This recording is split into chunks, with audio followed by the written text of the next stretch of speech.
ഇന്ന് നമ്മൾ ഉണ്ടാക്കാൻ പോകുന്ന കൊടലരിക്ക കഞ്ഞിയാണ് കേട്ടോ. അതിനായിട്ട് ഇതാ കുറച്ച് അരി എടുത്ത് വെച്ചിട്ടുണ്ട്. ഉലുവ കുതിർത്ത് വെച്ചതാണ്. വെള്ളം തിളച്ച് വരുന്നുണ്ട്. അപ്പോൾ അരി കഴുകിയിടാം.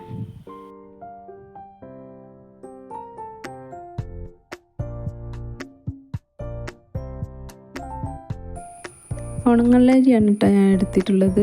കുറിയരി എടുത്താലും മതി.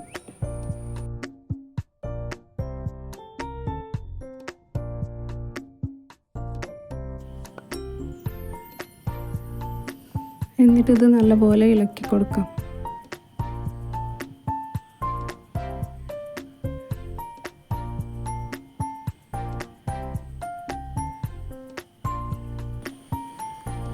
ഇനി ഇതൊന്ന് മൂടി മാറ്റി കൊടുക്കണം. ഇത് തിളച്ച് തൂത്ത് പോകും. അപ്പോൾ അരി പകുതി വേവായിട്ടുണ്ട്. ഇനി നമുക്ക് കുതിർത്ത് വെച്ച ഉലുവ അതിലിട്ട് കൊടുക്കാം.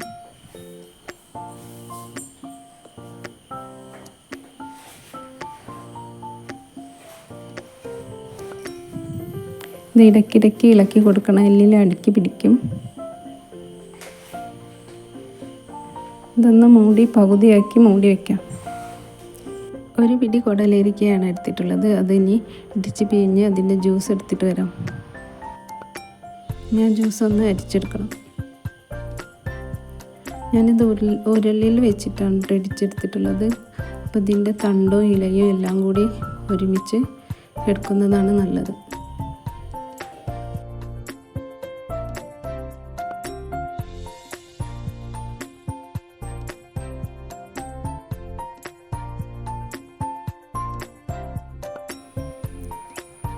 അരിയും ഉലുവയും വേവാറായിട്ടുണ്ട്. അപ്പോൾ 1/2 ടീസ്പൂൺ മഞ്ഞൾപ്പൊടി ചേർത്ത് കൊടുക്കാം.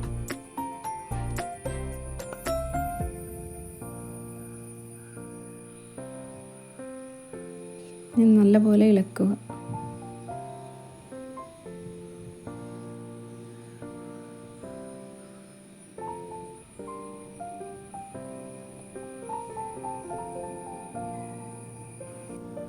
ഇനി കുടലരിക്കയുടെ ജ്യൂസ് ഇതിൽ ചേർത്ത് കൊടുക്കാം.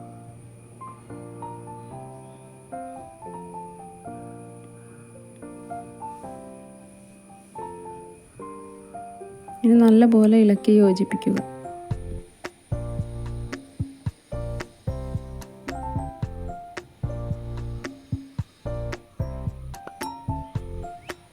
ഇനി ഇത് നന്നായിട്ടൊന്ന് വെന്ത് വരണം.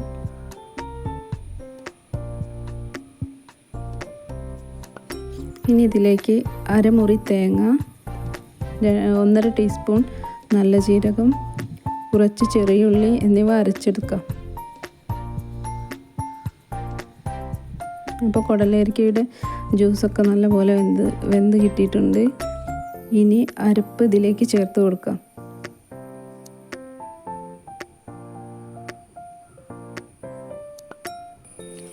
കുടലരിക്ക കഞ്ഞി കർക്കിടക മാസത്തിൽ സ്വന്തമല്ല കേട്ടോ. എപ്പോൾ വേണമെങ്കിലും നമുക്ക് കുടിക്കാം.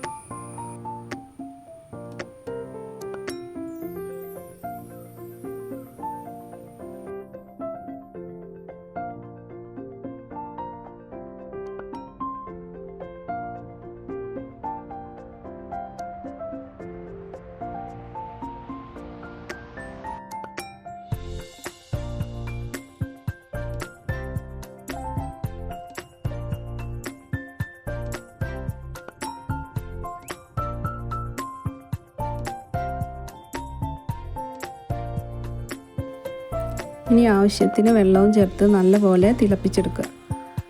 അപ്പോൾ കുടലരിക്ക കഞ്ഞി റെഡി ആയിട്ടുണ്ട്. അപ്പോൾ ഈ വീഡിയോ ഇഷ്ടപ്പെട്ടാൽ ലൈക്ക് ചെയ്യുക, സബ്സ്ക്രൈബ് ചെയ്യുക.